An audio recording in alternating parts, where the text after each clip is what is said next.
Start हो गया। Good evening दोस्तों, स्वागत है आपका आपके इस स्टडी वे परिवार में। और आज हम लोग जो चैप्टर स्टार्ट करने वाले हैं मेरे प्यारे दोस्तों, हिंदी व्याकरण का समास। मैंने जैसा आप लोगों को पिछले वीडियो में बताया था कि हम लोग मंडे से हिंदी व्याकरण करने वाले हैं और हमारा एक नया चैप्टर होगा जिस चैप्टर का नाम है समास। ठीक है, क्या नाम है जी? समास।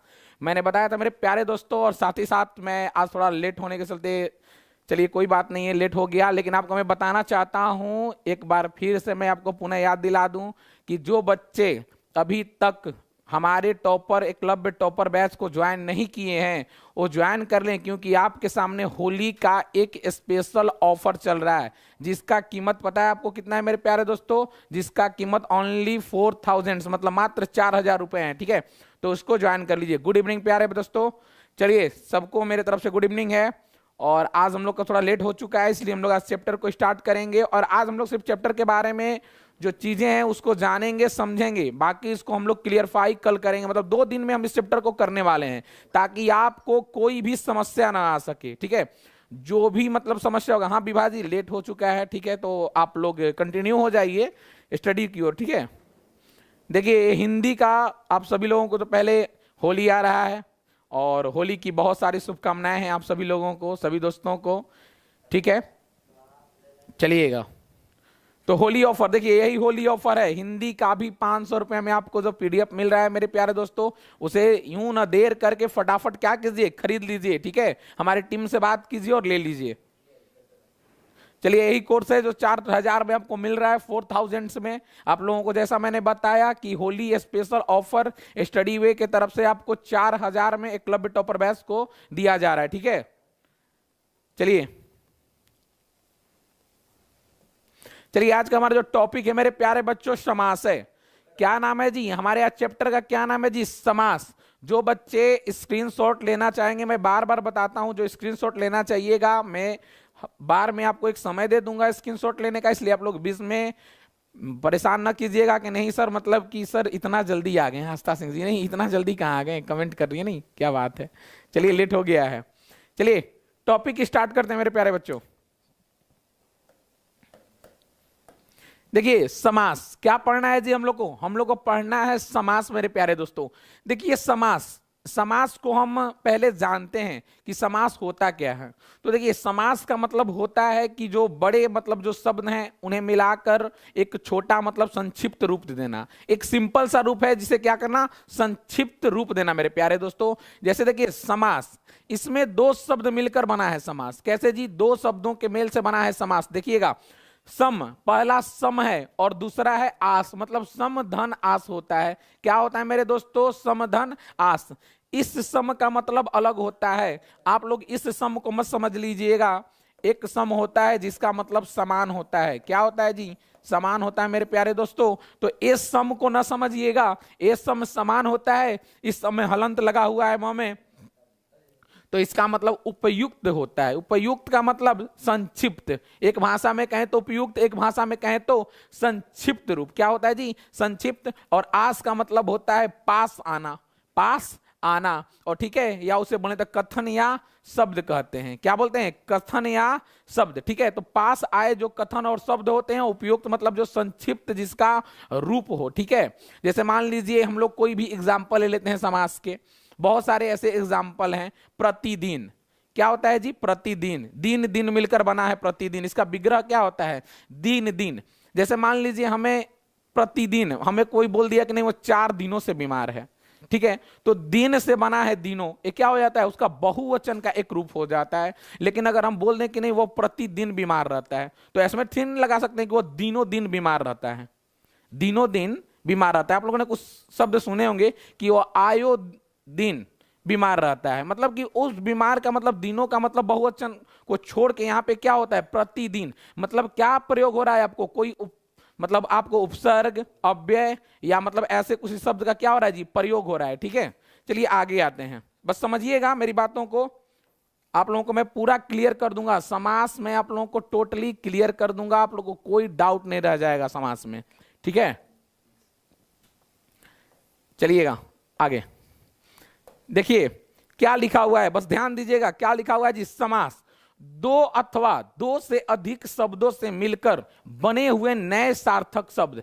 क्या बोल रहा है? दो, ध्यान दीजिएगा, दो अथवा दो से अधिक, कितने हैं जी? दो हो या दो से अधिक शब्दों से मिलकर बने हुए नए सार्थक शब्द। मतलब नए सार्थक शब्द को क्या बोलते हैं? समास कहते हैं। मतलब दो या दो से अधिक शब्दों से बना तो क्या बना? एक संक्षिप्त रूप बना।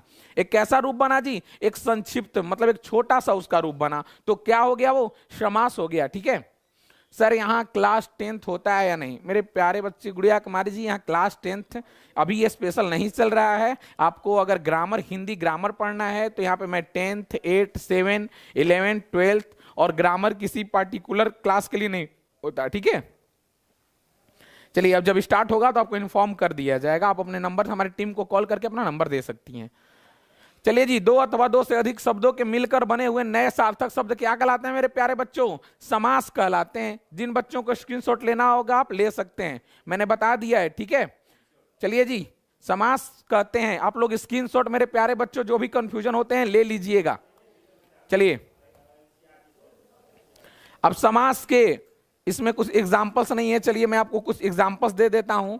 आपको कुछ एग्जाम्पल्स इसमें छूट गए हैं मेरे प्यारे बच्चों। ठीक है, इसमें एग्जाम्पल छूटे हैं। जैसे मान लीजिए एग्जाम्पल में हो जाएगा दशानन, प्रतिदिन, प्रतिकूल, ठीक है, चतुर्भुज। क्यों हो जाएगा? दशानन का मतलब क्या होता है जी? 10 है मतलब सिर जिसके, 10 हैं आनंद जिसके, मतलब 10 सिर वालों को क्या बोलते हैं?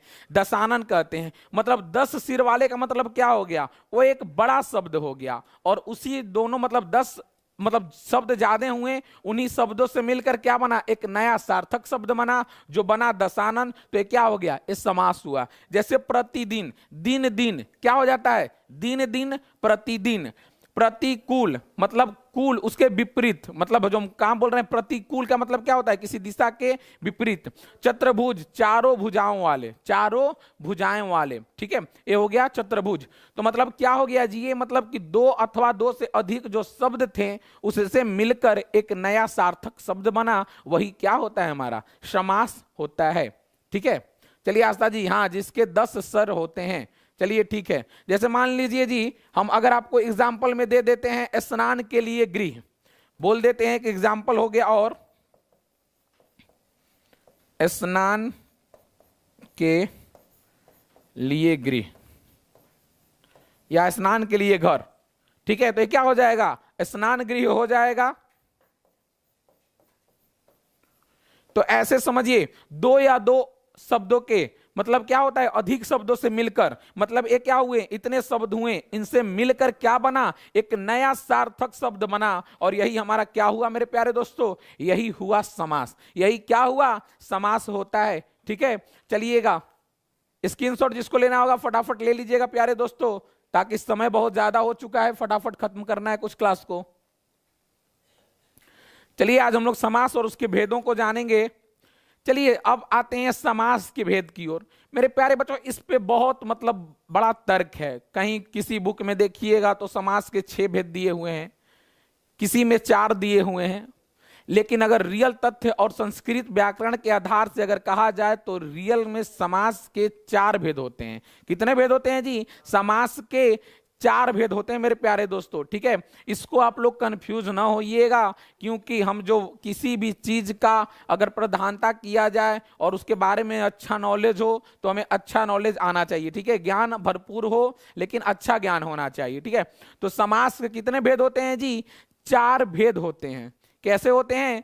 4 भेद होते हैं। ठीक है, इसको एकदम राइट नोट कर लीजिएगा, नोट डाउन कर लीजिएगा कि समास के मुख्यतः 4 ही भेद हैं। कितने भेद हैं जी? 4 भेद हैं। ठीक है, शांति कुमार जी 6 पार्ट आप बुक को छोड़िए, मैं जो बता रहा हूं उसको सुनिए। मैं आपको उसके बाद क्लियरफाई भी हो जाएगा कि समास के सर 6 भेद क्यों नहीं है। क्योंकि 2 जो भेद होते हैं वो किसके होते हैं जी? तत्पुरुष के उपभेद होते हैं। उसी को हम लोग कर्मधारय और द्विगु समास बोलते हैं, और बच्चे उसको कंफ्यूज हो जाते हैं, क्योंकि उसके क्या होते हैं जी? अंतिम पद प्रधान होते हैं। ठीक है, क्या होते हैं अंतिम पद। तो अंतिम पद जब तीनों का पद अगर पहला प्रधान हो सकता है, नहीं तो दूसरा हो सकता है, नहीं तो दोनों हो सकता है, या नहीं तो दोनों के विपरीत कोई तीसरा हो सकता है। अब आप ही बता दीजिए कि इन चारों के सिवा कोई पद प्रधान हो सकता है। तो ऐसे ही अपने अगर कॉमन सेंस से हम सोचें तो 4 प्रकार का समास होना चाहिए, लेकिन कई सारे बुकों में 6 प्रकार के समास दे दिए गए हैं। तो इसको ध्यान देना है कि हमारे जो समास होते हैं 4 प्रकार के होते हैं। ध्यान दे दीजिएगा, मैं जो बता रहा हूं उसको एकदम क्लियरफाई अपने माइंड में ले लीजिए। मैं क्या बता रहा हूं कि मान लीजिए पहला पद प्रधान हो सकता है किसी, मान लीजिए वाक्य का, क्या हो सकता है जी, सपोज डेट हम लोग कर लेते हैं किसी वाक्य का। चलिए हम लोग करते हैं, सपोज मान लीजिए किसी वाक्य, ध्यान दीजिएगा बस, मान लीजिए कोई वाक्य हो गया, ठीक है, कोई वाक्य हो गया, ए मान लीजिए ए हो गया, ए मान लीजिए बी हो गया, ठीक है। 2 और बॉक्स बना लेते हैं, ए कर सकते हैं, बी कर सकते हैं, 2 और कर दिए, ठीक है, और इसमें भी कर दिए। चलिए ध्यान दीजिएगा,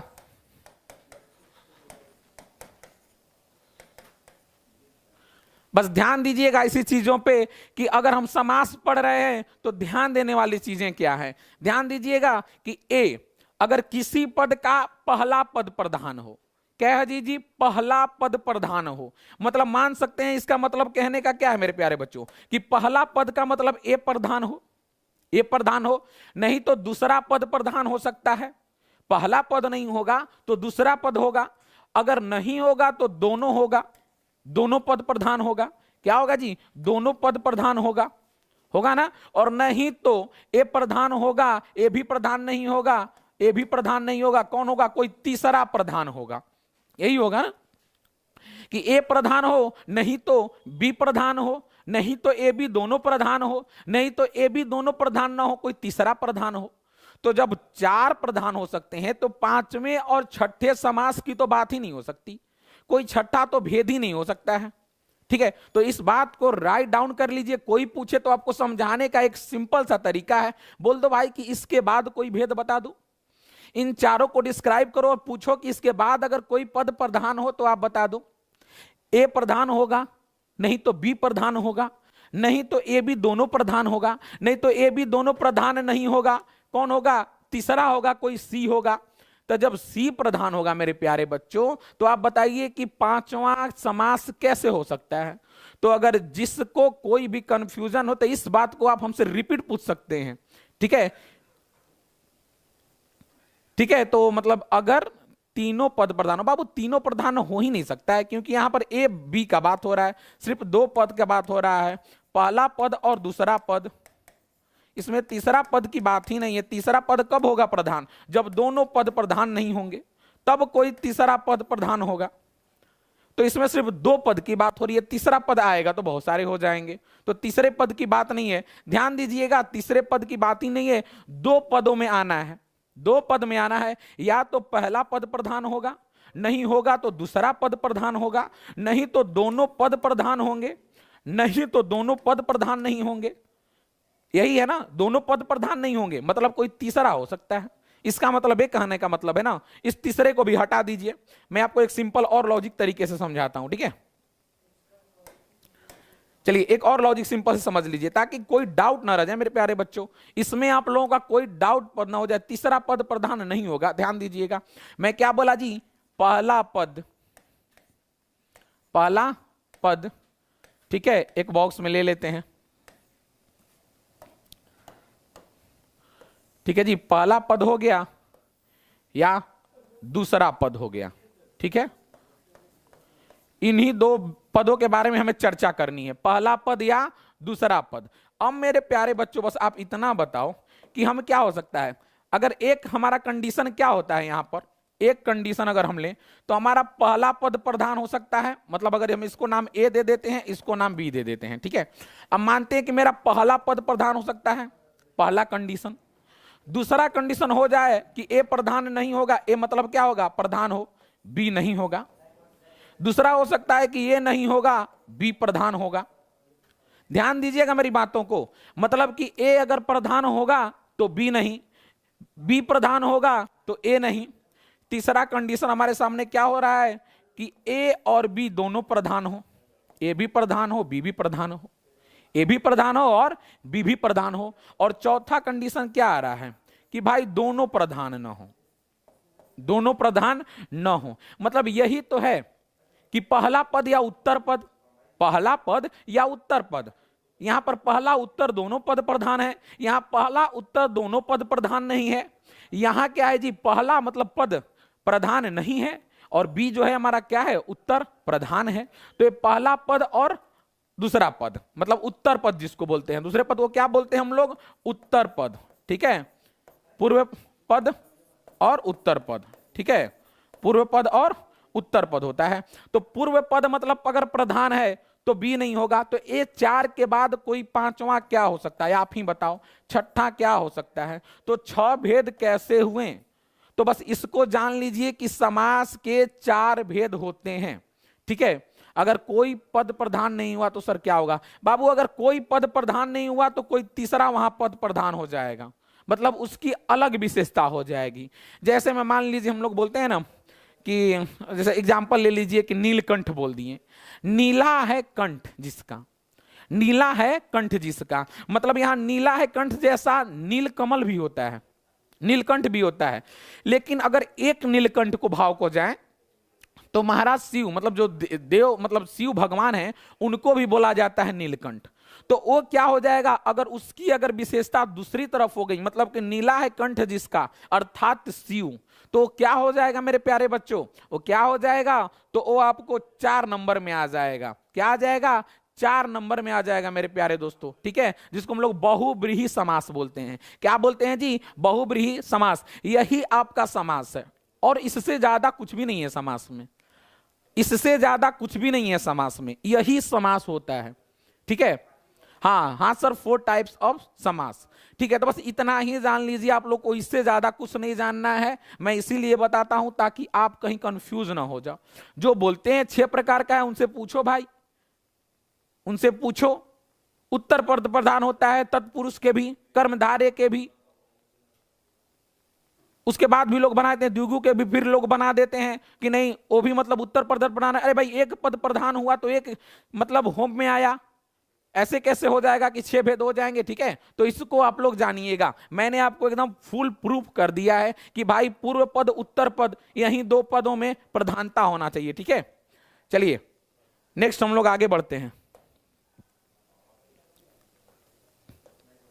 चलिए, तो समास के कौन कौन से भेद हुए जी, अव्ययी भाव समास। कौन कौन सा भेद हुआ, अव्ययी भाव समास। ध्यान दीजिएगा, समास के जो भेद हुए, अव्ययी भाव समास, तत्पुरुष समास, द्वंद्व समास और बहुब्रीहि समास। और इसी समास के 2 उपभेद होते हैं मेरे प्यारे बच्चों। क्या होते हैं जी, उपभेद होते हैं इसी के 2। ठीक है, उपभेद होते हैं, जिसका पहला नाम है कर्मधार्य,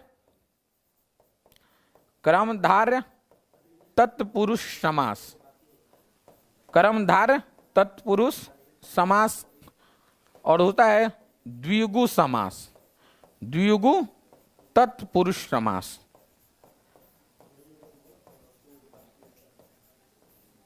यही होता है, तत्पुरुष के 2 उपभेद होते हैं। कितने, 2 उपभेद होते हैं मेरे प्यारे बच्चों, जिसका पहला नाम है आपको, पहला नाम है आपको कर्मधारय तत्पुरुष समास और दूसरा होता है द्विगु तत्पुरुष समास। क्या होता है जी, द्विगु तत्पुरुष समास। ठीक है, इसको आप लोग राइट डाउन कर लीजिए, जो बच्चे हैं उसको राइट डाउन कर लीजिए, फटाफट कीजिए, फटाफट स्क्रीनशॉट ले लीजिए मेरे प्यारे बच्चों। चलिए, स्क्रीनशॉट अगर आप लोग ले चुके हैं तो हम लोग आगे बढ़ें। चलिए आगे बढ़ते हैं। ठीक है, अब हम लोग पढ़ते हैं अव्ययी भाव समास की ओर। हम लोग कहां बढ़ रहे हैं जी, अव्ययी भाव समास की ओर। ठीक है मेरे प्यारे बच्चों, चलिए अव्ययी भाव समास की ओर। थोड़ा लेट हो जाता है क्लास में, आप लोग टेंशन ना लिया कीजिए, क्योंकि मैं जब नहीं रहूंगा आपको मैं मैसेज कर दूंगा। ठीक है, मैं रहूंगा तो आप लोग जरूर पढ़ाऊंगा। अव्यय भाव तत्पुरुष द्वंद्व बहुब्रीहि, अव्यय थोड़ा सही से लिखिए आस्था जी, देख लीजिएगा ध्यान से। चलिए पहला में क्या दिया हुआ है जी, अव्ययी भाव मतलब प्रथम पद की प्रधानता। मैंने अभी जैसे क्या बताया, प्रथम पद अगर प्रधान हो गया तो दूसरा पद प्रधान नहीं होगा। मैंने यही बताया ना कि एक समास ए हुआ, तो एक कौन सा समास है, अव्ययी भाव समास। अब उसको ध्यान ले लीजिए आप लोग, जो मैंने बताया, मैंने चारों आप लोग को डिस्क्राइब किया ताकि आपको समझने में आसान हो। अब यहां देखिएगा प्रथम पद की प्रधानता, क्या लिख रहा है जी कि प्रथम पद की प्रधानता, वो कौन सा समास होता है, अव्ययी भाव समास, अव्ययी भाव समास। ठीक है, मैं पूरा इतना डिटेल में नहीं लिखवाया हूं कि जिसका प्रथम पद प्रधान हो उसे हम लोग अव्ययी भाव समास कहते हैं। अब हम बच्चे नहीं हैं, अब हमें थोड़ा सा स्मार्ट लिखना होगा। ठीक है, प्रथम पद की प्रधानता, अव्ययी भाव समास। ठीक है, मैं आप लोग कोशिश कर रहा हूं कि धीरे धीरे आप लोग को और स्मार्ट स्टडी कराऊं। ठीक है, ताकि आप लोग को ज्यादा आसानी हो समझने में। चलिए समझिएगा, प्रथम पद की प्रधानता हो गया तो अव्ययी भाव समास होगा। क्या होगा जी, अव्ययी भाव समास। जैसे प्रति प्लस दिन बराबर प्रतिदिन, क्या हो गया जी, प्रति प्लस दिन बराबर प्रतिदिन। मतलब इसमें क्या हो रहा है, इसमें क्या हो रहा है मेरे प्यारे बच्चों, अव्ययी भाव समास का बस ध्यान ले लीजिएगा। इंपॉर्टेंट चीज मैं लिख दिया हूं यहां पे, राउट डाउन कर लो, राइट नोट कर लो, इससे ज्यादा कुछ नहीं है। ठीक है, क्या दिया हुआ है जी कि अव्ययी भाव समास का क्या, लिंग, वचन, पुरुष, कारक, काल। मैंने बार बार इन चीजों का नाम लिया है, शब्दों का मेल भी पढ़ाया तभी नाम लिया है। ध्यान दीजिएगा, लिंग, वचन, पुरुष, कारक, काल, इन 5 व्याकरणिक कोटियों के कारण रूप नहीं बदलता, अव्यय की तरह रहता है, अव्यय की तरह रहता है। ठीक है, कैसा रहता है जी, अव्यय की तरह। अब ये मत पूछना कि अव्यय क्या होता है, इसीलिए यहां भी दे दिए हैं कि अव्यय किसे कहते हैं, जिसका व्यय नहीं होता, मतलब कि जो खर्च नहीं होता, मतलब कि ज्यों का त्यों रह जाएगा। हम प्रतिदिन जैसे लिख दिए, अब ऐसा थोड़ी ना है कि हम लिख देंगे प्रतिदिनों, प्रतिदिनों लिख देंगे कि बहुवचन में सर प्रतिदिनों हो जाएगा, वह प्रतिदिनों खाना खाता है, वो प्रतिदिनों व्यायाम करता है, जी नहीं, प्रतिदिन का प्रतिदिन ही होगा। मतलब इसका बहुवचन नहीं हो सकता है। क्या नहीं हो सकता मेरे प्यारे दोस्तों, बहुवचन। इन चीजों को मैं कल आपको क्लियरफाई करूंगा, जो छोटे छोटे चीज बच गए जाएंगे मैं उसको क्लियरफाई कर दूंगा ताकि आपको कोई समस्या ना आए। मैं आज बस ये बता रहा हूं कि समास होता क्या है, उसके भेद क्या है, उसके जैसे क्या है, उसको समझते कैसे हैं। आप लोग इसको जान लीजिएगा, कल जब हम लोग पढ़ेंगे तो आप लोग कमेंट कीजिएगा, बहुत मजा आएगा। ठीक है, चलिए तो क्या हो गया जी, जैसे प्रतिदिन, प्रतिदिन ये प्रतिदिनों नहीं हो सकता। मतलब क्या कर रहा है कि न लिंग न इसका वचन, वचन यहां बदल गया ना, यहां क्या बदला, बहुवचन में हमने लिख दिया। ये बहुवचन प्रतिदिन का थोड़ी ना होता है, मतलब जिसके वचन नहीं बदल सकते। लिंग का मतलब स्त्रीलिंग और पुल्लिंग नहीं बदल सकते। ठीक है, उससे कोई मतलब नहीं है। ठीक है जी, चलिए स्त्रीलिंग पुल्लिंग नहीं बदल सकता है मेरे प्यारे दोस्तों। उसी प्रकार जैसे मान लीजिए काल नहीं बदल सकता है, वचन नहीं बदल सकता है। ठीक है, वचन काल कुछ भी नहीं बदल सकता है। मतलब लिंग न वचन न पुरुष न कारक न काल, ऐसा थोड़ी ना है कि नहीं वह आज प्रतिदिनों जाएगा। प्रतिदिन का मतलब प्रतिदिन, मतलब दिन दिन को मिलाकर क्या बनता है, प्रतिदिन। ठीक है, तो मैं आपको इसीलिए ये सब चीजें समझाया, आप समझ लीजिए अच्छे से। अगर कोई भी डाउट हो तो हमसे आप लोग इसमें पूछ सकते हैं। ठीक है, अव्यय मैंने था इसलिए अव्यय भी लिख दिया कि जिसका व्यय नहीं होता, जो खर्च नहीं होता, अर्थात जो हमेशा हमेशा क्या होता है, एक जैसा रहता है। मतलब प्रतिदिन है तो प्रतिदिन ही रह जाएगा मेरे प्यारे दोस्तों। प्रतिदिन है तो क्या रह जाएगा जी, प्रतिदिन है तो प्रतिदिन ही रह जाएगा। ऐसा नहीं कि प्रतिदिनों हो जाएगा, ऐसा नहीं कि कुछ वाक्य बदल जाएगा। ठीक है, तो इसको आप लोग ध्यान दीजिएगा। जैसे मान लीजिए यथाशक्ति है, मान लीजिए एक और एग्जाम्पल ले लेते हैं हम लोग। ठीक है, एक और एग्जाम्पल ले लेते हैं, यथाशक्ति। क्या ले लेते हैं जी, चलिए आगे बढ़ते हैं, शायद होगा भी। हाँ देखिए इसमें है, इसमें देखिए एग्जाम्पल दिया हुआ है, बस ध्यान दीजिएगा, समझ जाइएगा। मैंने समझने का भाव बताया था आपको कि इसमें क्या है जी, लिंग वचन कारक काल नहीं बदल सकता है, मतलब ज्यों का त्यों रहेगा। ठीक है, सर मेरा क्वेश्चन का आंसर क्यों नहीं दे रहे हैं आप, मेरा कमेंट्स को इग्नोर कर रहे हैं। अनुष्का वर्मा जी बोलिए, आपका क्या कमेंट है बताइए। मैं थोड़ा टाइम ज्यादा था इसलिए मैं आप लोग के कमेंट पे ध्यान नहीं दे पा रहा हूं, आप लोग कमेंट बता सकती हैं, बोलिए। Hello sir, I am new here. चलिए, बहुत खुशी की बात है आप यहाँ पर आएंगे स्टडी वे के परिवार में जुड़ने के लिए, बहुत बहुत धन्यवाद आपका। सर इंग्लिश की क्लास कब होते हैं? इंग्लिश की क्लास मेरे प्यारे बच्चों मेरे क्लास से पहले, मतलब जस्ट आपको 5 से 6 बजे इंग्लिश की क्लास होती है, ठीक है। चलिए, अनुष्का जी सर समास ट्रिक होते हैं। बाबू ट्रिक देखिए, आप लोग बहुत जल्दी ना किसी शॉर्ट चीज पे आ जाते हैं। मैं बताऊंगा, सबको समझने का मैं ट्रिक बताऊंगा, लेकिन पहले बेसिक जाना कीजिए। ट्रिक क्या होता है? 4 दिन जानिएगा, 5वां दिन भूल जाइएगा। ट्रिक के चक्कर में ना पड़ो। ये हिंदी है, कोई मैथ नहीं है कि हम ट्रिक लगाएंगे। मैं जब ट्रिक होगा तो मैं बताऊंगा, लेकिन मैं जेन्युइन ट्रिक बताऊंगा। मैं रटे रटाए ट्रिक पे आपको नहीं ले आऊंगा ताकि आपको दिक्कत हो। बाद में सर को बोलो अच्छा पढ़ ले रहे मिस्टर वाह, ट्रिक ना नहीं, ऐसे वैसे नहीं, ठीक है। तो होते रहता है, लेकिन ऐसी कोई बात नहीं है। मैं जो पढ़ा रहा हूं बस उसको पढ़ लीजिए, उसको जान लीजिए, ठीक है। ये ज्यादा बेहतर होगा। चलिए देखिए, प्रतिदिन, प्रतिदिन जी ना लिंग के अनुसार बदलेगा ना किसी के अनुसार। क्या प्रतिदिनों हो जाएगा? अभी मैंने बताया ना, प्रतिदिनों हो जाएगा, नहीं होगा भाई, क्योंकि लिंग बदल सकता है ना। उसी प्रकार क्या है, यथाशक्ति, यथाशक्तियों हो सकता है, नहीं हो सकता है। आमरण, आमरणों लिख दोगे, आमरणों, आमरणा, ऐसे नहीं। आमरण का मतलब आमरण, अनुरूप का मतलब अनुरूप, यथाकर्म मतलब यथाकर्म, भर पेट मतलब पेट भर। क्या होता है जी? पेट भर खा लिया भाई मैंने, पेट भर खा लिया, इसका विग्रह होता है। ऐसा थोड़ी ना है कि मैं भर पेटवा, भर पेटो खाया, मैं भर पेटो खाया, हो सकता है? नहीं हो सकता है। ध्यान दीजिएगा, मैं कल बताऊंगा इसके बारे में कि ऐसा नहीं। और ये क्या होता है जी? ये अव्यय है। ये ध्यान दीजिएगा मेरे प्यारे दोस्तों, जो बच्चे कंफ्यूज हो जाते हैं, ये समस्त पद होता है और यही हमारा प्रति क्या है, अव्यय है। इसमें यथा क्या है जी? अव्यय है, ठीक है। ध्यान दीजिएगा, प्रति अव्यय, यथा अव्यय। यथा क्या हो गया जी? अव्यय। आ हो गया इसमें अव्यय, इसमें कौन सा अव्यय हो गया जी? आ हो गया, इसमें आ हो गया अव्यय। आ क्या हो गया? अव्यय। इसमें अनु अव्यय, इसमें यथा और इसमें भर अव्यय हो गया। ये सब क्या है जी? ये सब जितने भी हैं, ये सब क्या है? अव्यय है मेरे प्यारे दोस्तों। क्या है जी? अव्यय है, ठीक है। और अव्यय ही होता है यही अव्यय। आप लोग मतलब न कंफ्यूज रह जाइएगा। अव्ययी भाव समास क्यों बोलते हैं? क्योंकि इसमें अव्यय होता है। जैसे अगर इसका विग्रह हम करते हैं, सपोज डेट मान लो, तो क्या हो जाएगा जी? दिन दिन। क्या हो जाएगा मेरे प्यारे बच्चों? दिन दिन, मतलब कि प्रतिदिन। वह दिन पर दिन क्या हो रहा है जी? प्रतिदिन हो गया। यथाशक्ति मतलब क्या होता है? शक्ति के अनुसार। विग्रह अगर कीजिएगा तो क्या होता है? शक्ति के अनुसार। तो इसी प्रकार क्या होता है जी? आमरण। आमरण का मतलब क्या होता है मेरे प्यारे दोस्तों? कमेंट कीजिए आस्था जी। अनु, भर, यथा जी, ठीक है, बहुत अच्छी बात है। अब आप बताइए इसमें कि आमरण का अगर विग्रह कीजिएगा तो क्या हो जाएगा? बताइए क्या हो जाएगा जी? मरण तक। आमरण नहीं, उसी प्रकार मतलब इसका विग्रह भी होता है, ठीक है। इसको भी हम लोग समझेंगे।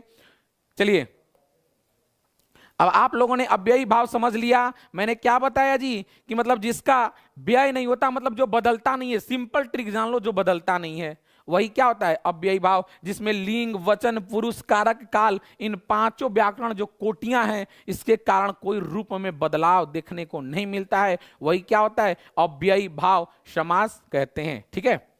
चलिए नेक्स्ट आ जाइए, तत्पुरुष समास मेरे प्यारे बच्चों। तत्पुरुष समास, ठीक है। आज बहुत लेट हो चुका है, इसके लिए चलिए क्षमा यार्थी हैं हम। चलिए अब पढ़ते हैं तत्पुरुष समास। तत्पुरुष समास का मतलब क्या होता है जी? तद प्लस पुरुष। ध्यान देखिएगा, तद प्लस पुरुष से मिलकर क्या बना है? तत्पुरुष। क्या बना है जी? तद प्लस पुरुष से मिलकर क्या बना? तत्पुरुष। और इसी तत्पुरुष के 2 भेद होते हैं, उपभेद होते हैं, ठीक है। क्या होते हैं जी? 2 उपभेद होते हैं। कौन कौन सा? कर्मधारय और द्विगु समास, ठीक है। चलिएगा अब इसको समझिएगा कि तत्पुरुष वह समास है जहां बाद का अथवा उत्तर पद। मैं इसीलिए बोलता हूं कि थोड़ा स्मार्ट लिखा करें, लेकिन आप लोग स्मार्ट लिखेंगे तो दिक्कत नहीं ना होगा, इसीलिए मैं आप लोग से राय ले रहा हूं। उत्तर पद प्रधान होता है, बस इतना याद करना है। जहां मैं लाइन कर रहा हूं वहां ध्यान दे दो, उत्तर पद प्रधान होता है तथा दोनों पदों के बीच कारक चिन्ह लुप्त होते हैं। सिंपल सी बात है कि उत्तर पद प्रधान होगा और कारक चिन्हों से क्या होगा? लुप्त होते हैं। मतलब इसमें छिपे रहते हैं। कौन सी? कारक के जो चिन्ह होते हैं। कौन से चिन्ह होते हैं जी? कारक चिन्ह होते हैं। ठीक है, चलिए आप लोग बात थोड़ा कम कीजिए, चलिएगा। ठीक है, अब आगे आपको कर्म तत्पुरुष से, कर्म तत्पुरुष को आता है इसमें, देखिएगा इसमें अलग से है को। ठीक है, अलग से है को।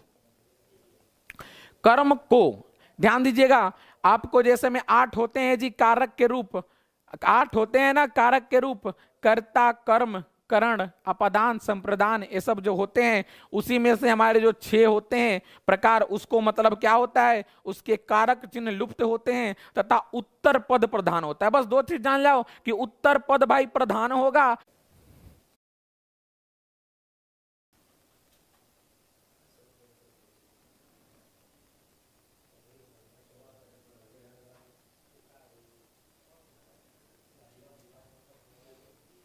चलिए, थोड़ा नेटवर्क समस्या आ गया है मेरे प्यारे दोस्तों, नेटवर्क समस्या बीच बीच में आ ही जाता है, उसके लिए अब हम क्या कर सकते हैं, नेटवर्क इशू है तो। चलिए, बाकी मैं आप लोग क्या बता रहा था जी, तत्पुरुष समास। ठीक है, फिर रुक गया क्या जी? देखिएगा, अब चल रहा है। चलिए, अब चल रहा है तो ठीक है, एक बार हम लोग देख लेते हैं भाई, चल रहा है तो।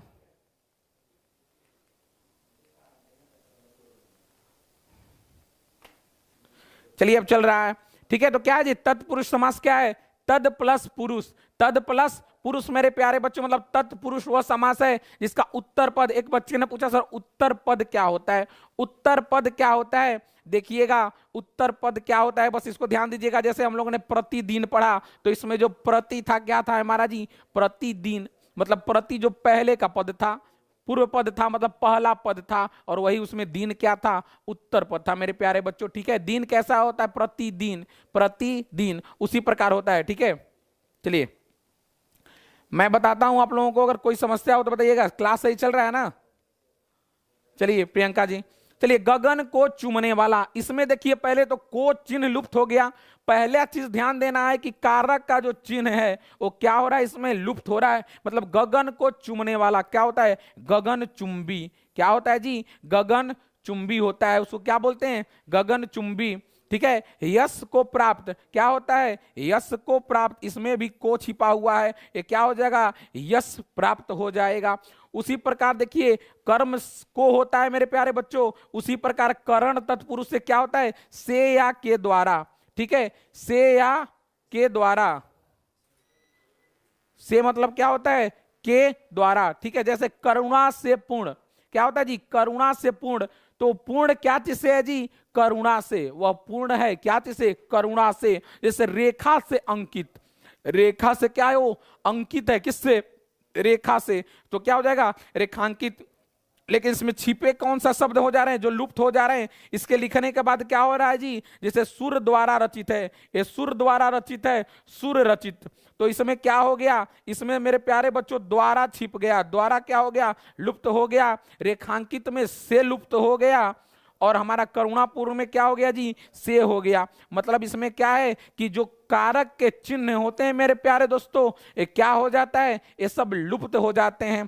ठीक है, आप लोग टेंशन ना लीजिए, मैं अभी बता रहा हूं, मैं एक एक चीज आप लोगों को कल समझाऊंगा ताकि आप लोगों को कोई प्रॉब्लम ना हो। पहले हम इसे तो जान लें कि होता क्या है, उसके बाद मैं आपको इसका पूरा डिस्क्राइब और मतलब फुल तरीके से आपको बताऊंगा ताकि कोई दिक्कत ना हो। ठीक है,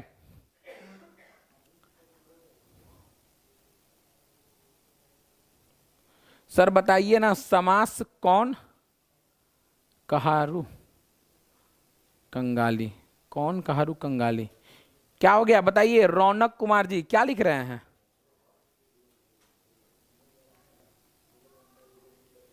बताइएगा। चलिए कोई दिक्कत नहीं है, चलिए ठीक है। कर्ण तत्पुरुष से, बस इसको जानिए, कर्म को होता है, कर्ण से होता है। कर्म क्या होता है जी? को होता है, और कर्ण से। उसी प्रकार इसमें होता है आपको संप्रदान के लिए, क्या होता है मेरे प्यारे बच्चों? संप्रदान के लिए। ठीक है, और संप्रदान के जब के लिए होगा तो जैसे जैसे प्रयोग के लिए शाला, ये जो प्रयोग के लिए शाला, मतलब जो शाला है मतलब जो घर है, मतलब क्या है? शाला मत समझ लेना, नहीं, जीजा साला, वो साला नहीं है यहाँ पे। कैसे जी? प्रयोग के लिए साला, मतलब प्रयोग के लिए कोई घर है, क्या हो जाएगा? प्रयोगशाला। और इसमें के लिए क्या हो गया? कारक के चिन्ह लुप्त हो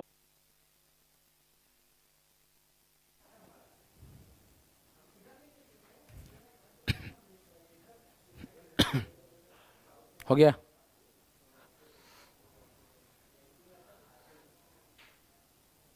चला ना? चलिए बस मैं आपको दो और चीज बता देता हूं, उसके बाद हम लोग कल क्लास करेंगे, तो इसको जान लीजिए। क्या जी? अपदान से, अपदान में कौन सा कारक चिन्ह लुप्त होगा जी?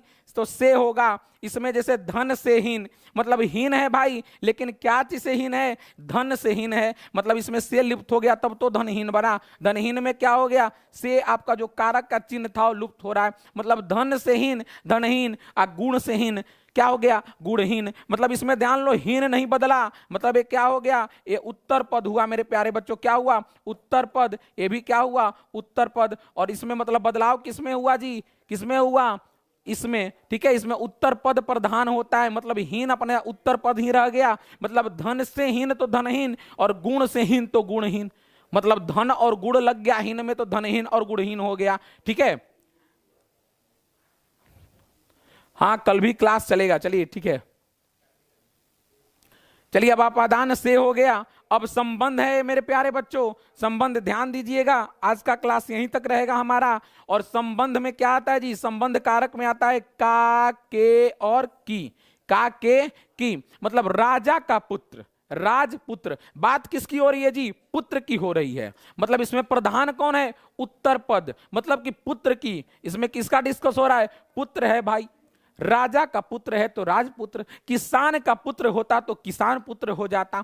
मतलब पुत्र का इसमें प्रधानता है, पुत्र प्रधान है, ठीक है, पुत्र ही प्रधान है, ठीक है। मतलब राजा का पुत्र तो राजपुत्र। अब रक्षा हो रही है भाई, देश की रक्षा हो जाए, देश की रक्षा कर लो या किसी चीज की रक्षा कर लो, वो क्या हो जाएगा? इसमें रक्षा उत्तर प्रधान, मतलब कि हो जाएगा देश की रक्षा, मतलब देश रक्षा। और इसमें लुप्त क्या हो गया? कि, इसमें का, और इसमें देखिए पर के अधीन, पराधीन हो गया मेरे प्यारे बच्चों। मतलब अधीन है वो, किसके अधीन है?